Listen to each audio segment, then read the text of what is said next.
There's a before and after in every family. A moment where everything shifts and nothing goes back. For my family, that moment was a Sunday dinner in September, and one sentence my sister said to my 9-year-old daughter when she thought I wasn't listening. My family called what I did next an overreaction. Stay with me because by the time I'm done, you're going to want to call somebody. My name is Dave Lewis. I'm 39 years old. I live in Riverside, a neighborhood on the west side of Dayton. Nothing fancy, but it's clean. It's quiet. And my daughter Emma knows every dog on our street by name when she visits. Emma's mom Josephine and I dated for 3 years before things fell apart. We just couldn't make it work. When we separated, we sat down like adults and figured out what was best for a little girl who deserved better than her parents' problems. Emma lives with Josephine over in Kettering. I get her every other weekend and every Wednesday. Those days are mine, and I guard them like they're gold. That particular Sunday, I'd had her since Friday. We'd done our whole weekend. Pancakes Saturday morning at the place on Linden Avenue she liked. The park. A movie she'd already seen twice and made me watch anyway. By Sunday, we were winding down, doing the slow, comfortable thing that happens at the end of a good weekend together. I was taking her to Mom's on Glenmore Avenue for the family dinner and dropping her at Josephine's in Kettering after normal Sunday. Routine? Nothing about it felt like the kind of night that changes everything. It was, let me tell you about my family. The Lewises are Dayton people going back generations. Mom, Gloria Lewis, still lives in the same house on Glenmore Avenue where Betty and I grew up. 3 bedrooms, a dining room big enough for a crowd, and a kitchen that always had something on the stove. After Dad passed when I was 24, that house became the anchor. Every second Sunday of the month, everyone came back to it. My sister Betty is 31. She's sharp, funny when she wants to be, and capable of lighting up a room with about 15 minutes of effort. She is also, and I say this is someone who has watched it up close for 3 decades, absolutely convinced the world owes her something. Not in a loud way, in the quiet, entitled way that's somehow harder to address because it never quite gives you a clean moment to call it out. My Uncle Gary and his wife Linda drove up from Centerville for these dinners. My cousins Brett and Kelly rounded out the table. Mom made fried chicken, mac and cheese, collard greens, dinner rolls, and cornbread every single time, without fail, like clockwork.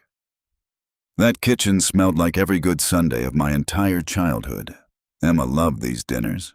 She'd come through the front door and head straight to Grandma's kitchen to help, which mostly meant sneaking macaroni off the spoon and asking questions about everything within arm's reach. At the table, she'd sit next to me, quiet, watching the adults talk with those big brown eyes that don't miss a single thing. That Sunday, I was in the kitchen helping Mom with the chicken. She was telling me about a leak under her bathroom sink. I was half listening, half thinking about a project deadline at work Monday morning. The dining room was loud. Uncle Gary was holding court about something. Brett was on his phone. Kelly was talking to Linda. Normal noise. Betty was at the far end of the table. Emma was sitting right next to her. I came out of the kitchen carrying the cornbread basket and noticed the room had gotten quieter. Not silent, just quieter. The way a room does when something has just been said that everyone heard and nobody's addressing. I looked at Emma first. She was staring at her plate, hands in her lap, shoulders up around her ears in that way kids do when they're trying to make themselves smaller. I set the cornbread down. "Hey, Bug, you okay?" She nodded without looking up. I looked at Betty. She was cutting her chicken like nothing had happened. Cool, casual, reached for her water glass. I sat down, fixed Emma's plate, kept watching her. Something was wrong. I could feel it the way you feel a pressure drop before a storm rolls in. About 10 minutes into dinner, I excused myself. On my way back through the hallway, I passed the bathroom and stopped cold. Crying, small, quiet, trying not to be heard crying. I knocked softly. "Emma?" A pause, then, "I'm okay. Daddy?" I opened the door. She was sitting on the edge of the tub, cheeks wet, chin trembling, still trying to hold it together like a little soldier who didn't want to cause trouble. I sat down next to her on that cold porcelain edge and said nothing for a moment, just put my arm around her. "Tell me," I said. She wiped her face with the back of her hand, took a breath. "Aunt Betty said I wasn't supposed to be here." The floor dropped out from under me. I kept my voice very steady. "What do you mean, baby? What exactly did she say?" Emma picked at the hem of her sweater. "She said that's why the family was embarrassed. She said I should know the truth." To a 9-year-old, at a dinner table, in front of cousins who heard every word.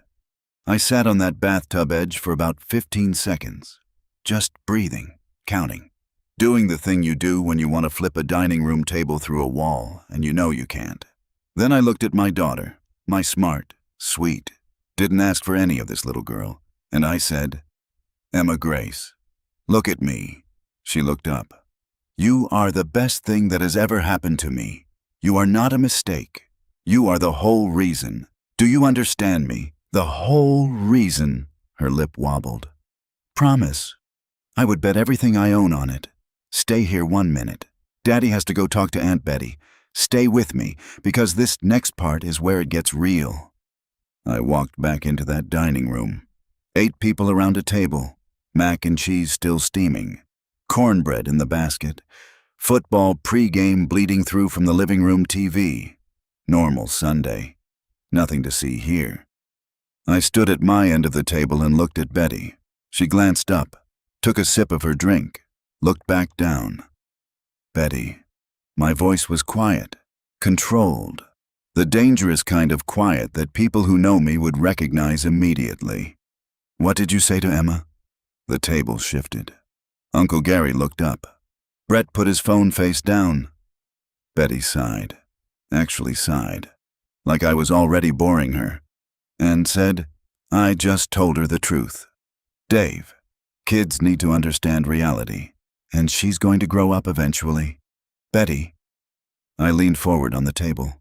"She is 9. She cannot process what you said the way an adult would. She was crying in the bathroom, alone.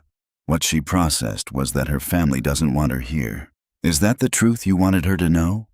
Betty put her fork down, folded her hands, and looked at me with an expression I can only describe as aggressively unbothered. "She was a mistake. She was born out of wedlock. Dave, that's a fact. I didn't say anything bad. You told her the family was embarrassed by her. Silence. And here's the moment I still replay. Betty looked me dead in the eye and said, 'You're being dramatic. She'll be fine.' My mother put her hand on my arm. 'Dave, honey, let's just finish dinner.' Uncle Gary cleared his throat. 'She didn't mean any harm.' 'Son?' Kelly looked at her plate. Brett picked his phone back up. And Linda, sweet, quiet Linda from Centerville, said absolutely nothing. My family had just watched Betty tell me my daughter would be fine after being called a mistake in front of witnesses, and their collective response was to ask me to eat my chicken. I stood up straight, picked up my jacket from the back of my chair. "Emma," I called toward the hallway. "Let's go." "Bug." Her little feet came down the hall. She appeared in the doorway, puffy-eyed, sweater twisted in her hands. I held my hand out. She came and took it without a word. I looked at my mother, who I love completely, and said quietly, "I'll call you later, Mom." I looked at Betty one last time. She was already reaching for another piece of chicken. We drove in silence. About 15 minutes in, Emma's hand went loose in mine across the center console. She'd fallen asleep. I drove the rest of the way to Kettering, watching the streetlights move across the windshield one after another like a countdown. I walked her up to Josephine's door. Josephine took one look at Emma's face. Even half asleep, you could see she'd been crying, and then looked at me. "What happened?" "I'll text you," I said. "She's okay. She just needs to sleep." Josephine pulled her inside gently, gave me a look that said, "We'll talk," and closed the door. I sat in my car in her driveway for a few minutes. Then I drove back to Riverside, and that night, sitting at my kitchen table, I started making a list. If you have been listening for a while, do us one quick favor: subscribe. Hit the like button while you're at it, and drop your thoughts in the comments. Here's the thing about being the person who holds everything together. You become invisible. Not dramatically invisible. Not in a nobody loves me way.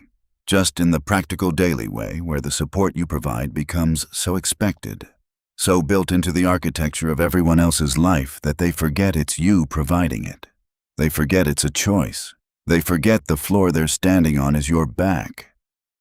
I got home that Sunday night, sat at my kitchen table with a yellow legal pad and a cup of coffee, and I wrote it all down. Let me give you the numbers because I think you need them. Betty's apartment on Brown Street near the Oregon District, $1,400 a month. I had been co-signing that lease and covering $900 of it monthly for just over 3 years. The building management company had my contact information as the primary financial guarantor. That's $32,400 I had quietly moved into Betty's life. Her car, a 2021 Honda Accord she drove around Dayton like she'd bought it herself. I negotiated that deal at the dealership on Wilmington Pike. She put $2,000 down. I paid off $14,000 of the loan over 22 months. Her insurance on my policy is a favor since she couldn't get a decent rate on her own. 2 years of that add-on paid monthly. No discussion. College. 2 semesters at the University of Dayton when her financial aid fell short. $6,800. Paid in full. She said thank you once over text with a thumbs up emoji. And then the quiet stuff. The stuff without clean numbers. When Betty's laptop died junior year, I drove to Best Buy in Beaver Creek and bought her a MacBook. $3,500. Her 30th birthday girls' trip to Nashville. I sent her $600 just because. A medical bill she couldn't cover after an urgent care visit. I Venmo'd her $340 at 11 p.m. because she texted me in a panic. Mom got $900 a month every month. First of the month direct transfer like a utility payment. She never asked me to. But after Dad died, I watched her start clipping coupons for things she used to just buy without thinking. That was enough for me. Did my family know the full extent of this? Some of it. Not all of it. We didn't talk about money growing up. Dad always said it was tacky. So I kept quiet and kept paying, and everyone kept living comfortably. And I assume that's just what family does. I want you to remember every single word of that, because it matters very, very soon. Monday, I went to work, did my job, came home to a quiet house. Tuesday, I made 3 phone calls. The first was to the property management company that handled Betty's building on Brown Street. I requested to be removed from the lease guarantee effective end of the next billing cycle as permitted under my co-signature agreement. They said they'd notify Betty. I said that was fine. The second was to my insurance company.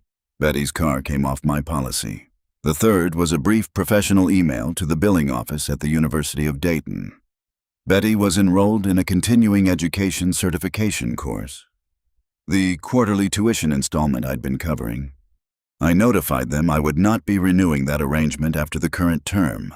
3 calls, 40 minutes total.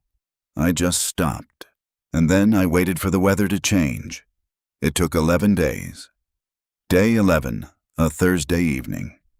I was at Eastwood Field watching Emma's soccer practice.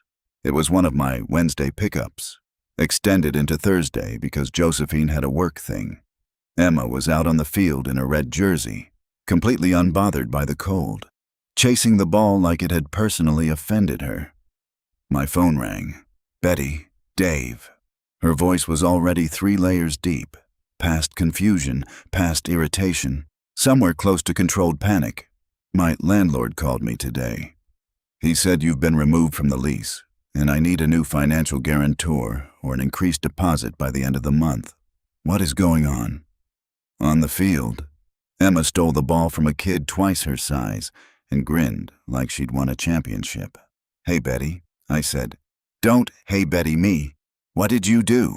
I updated my financial arrangements, simplifying things. You pulled out of my lease without telling me? Dave. I cannot cover that apartment alone right now. You know that. I know. Pause. What does that mean? You know. So, you're just going to let me get evicted? I'm not letting anything happen. I'm just not preventing it anymore. There's a difference. This is because of the dinner. Her voice shifted into that register, the one where she reframes everything to make herself the victim. I cannot believe you're punishing me financially because you got your feelings hurt over a conversation. Betty, I stopped her. You told my 9-year-old daughter she was a mistake in front of the whole family, and when I addressed it, you told me I was being dramatic. The whole table agreed with you. I was just trying to... I know what you were trying to do. And the family agreed you were right, and I overreacted. I let that land for a moment. So, I'm taking everyone's advice. I stopped overreacting. I'm not reacting at all anymore. I'm just making different choices with my money. Long silence. Dave, I'm sorry, okay? Is that what you want to hear? I'm sorry. And this might surprise you because it surprised me. I didn't feel satisfied. I didn't feel vindicated. I felt tired and certain. Thank you, I said. I mean that. But Betty, Emma hasn't slept right since that Sunday. She asked Josephine last week if Grandma was embarrassed of her. She's 9 years old. That sorry doesn't reach her. Silence. When she's okay, I said, we can talk about what family looks like going forward. But right now I need you to understand that what you said had a cost, and I'm done being the one who absorbs it. I hung up. On the field. Emma waved at me from midfield. I waved back. We're not even at the hardest part yet. Keep going. After Betty made her call, the rest of the family followed like dominoes. 2 days later, Saturday morning, Uncle Gary called while I was making breakfast. Gary is a decent man, genuinely means well, but he has a deep instinct to smooth things over, which means he sometimes ends up defending the wrong person because conflict makes him physically uncomfortable. Dave, buddy, road noise in the background. He was driving somewhere. I heard from your mom that Betty's having some trouble with her apartment situation. Yep. She said you pulled out of something? I don't know all the details. Her lease? I was the financial guarantor. I ended that arrangement. Okay. The Gary hummed while he processed. Dave, look, I understand you were upset about what happened at dinner, but don't you think this is a little extreme? I cracked eggs into the pan, thought about Emma in that bathroom, thought about her shoulders up around her ears. Uncle Gary, I said, how long have I been co-signing Betty's lease? I didn't actually know you were. 3 years. How much of her car did I pay off? Beat. I didn't know about that, either. Dave, Nobody knew, I said. Because I didn't make it a thing. I just did it for years, because I thought that's what family meant. I paused. And then Betty told my daughter she was a mistake, and the whole table told me I overreacted. So, here we are. Quiet on the line. Real quiet. Not the bristling kind. I didn't know any of that, he said finally. I'm sorry, son. I genuinely didn't. I know you didn't, Uncle. That's kind of the whole point. Mom called Sunday from her landline.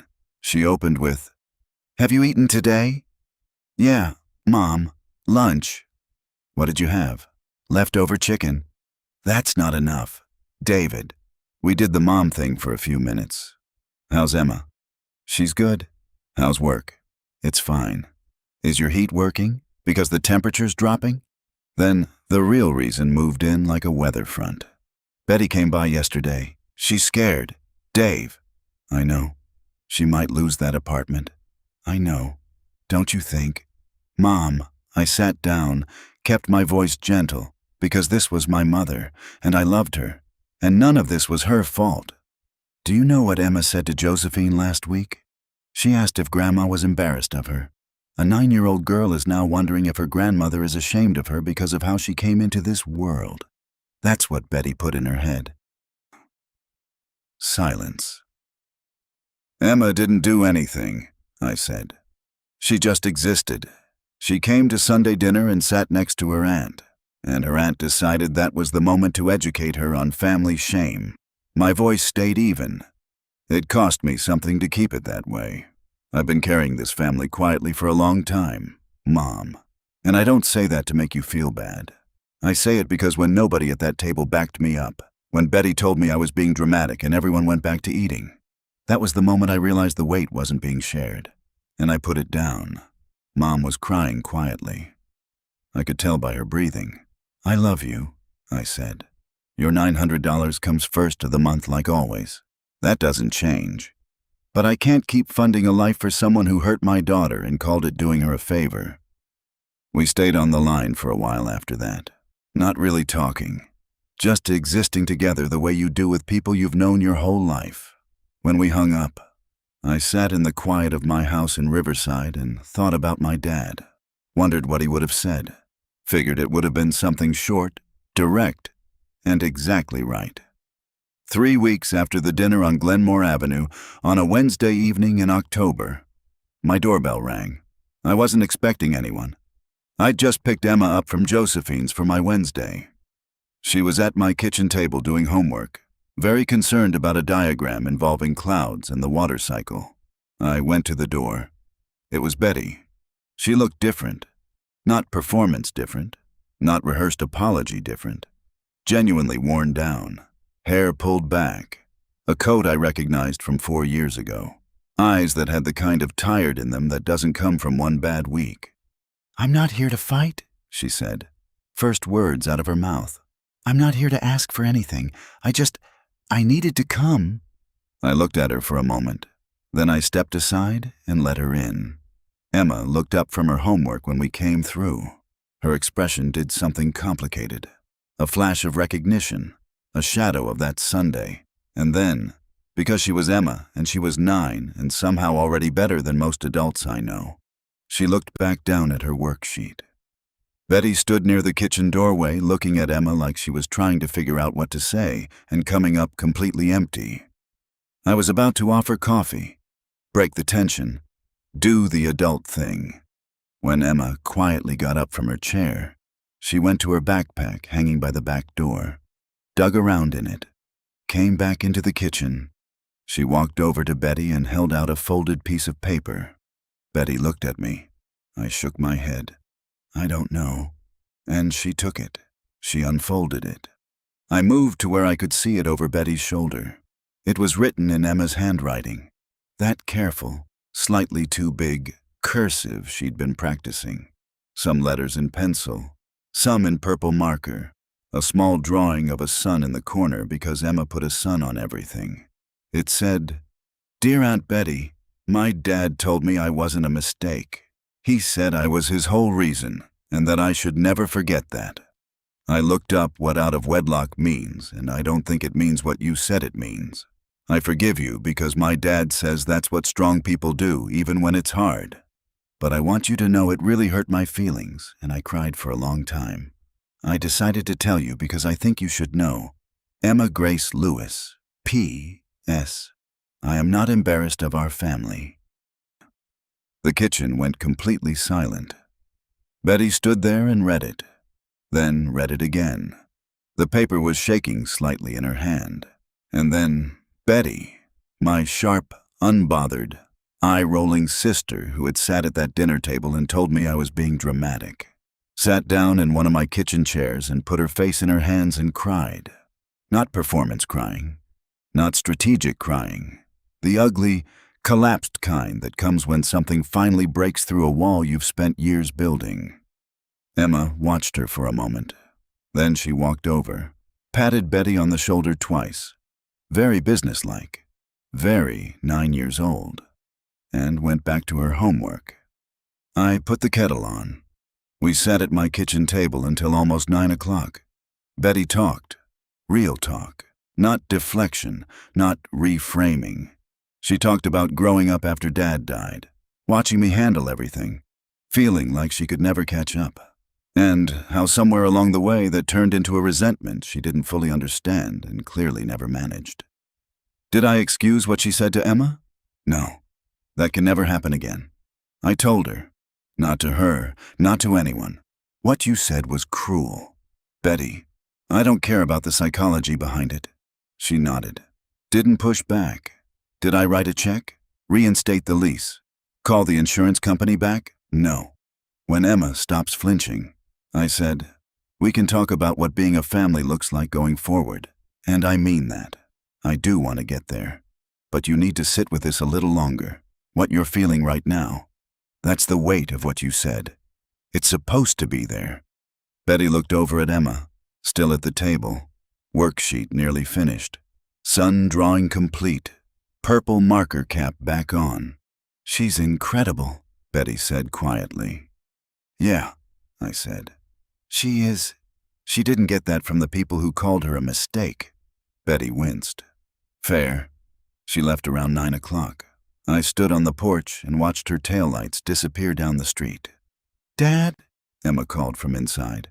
Yeah, bug. Is condensation the part where water goes up or comes down? Comes down. Going up is evaporation. I had it backwards. Happens to everyone. Pause. Dad? Yeah. Are you okay? I stood on my porch in Riverside, Ohio, on a cold Thursday night in October with the porch light on and the quiet of the street around me. I thought about everything that had happened in the last 3 weeks. The dinner, the bathroom, the legal pad, the phone calls, the letter, the kitchen table. I'm good, I said. Come on, let's finish that worksheet and get you back to Mom's. I want to close with something because I know what some of you are thinking. Dave, did you go too far? Let me answer that plainly. The discomfort my family felt in those weeks was not cruelty. It was consequence. And consequence is not the same thing as punishment. What Betty said to Emma at that table, that was cruelty. Small, casual. Delivered over Sunday dinner like it cost her nothing. Aimed at a child who had done absolutely nothing except exist. And my family told me I overreacted. So, let me be very clear about what I was reacting to. I was reacting to my daughter sitting on the edge of a bathtub, holding herself together, trying to be okay for my sake. I was reacting to 9 years of watching Emma Grace Lewis walk into every room and make it better just by being in it, and then watching someone try to make her feel like a problem to be explained. I reacted to the truth that nobody else at that table was going to.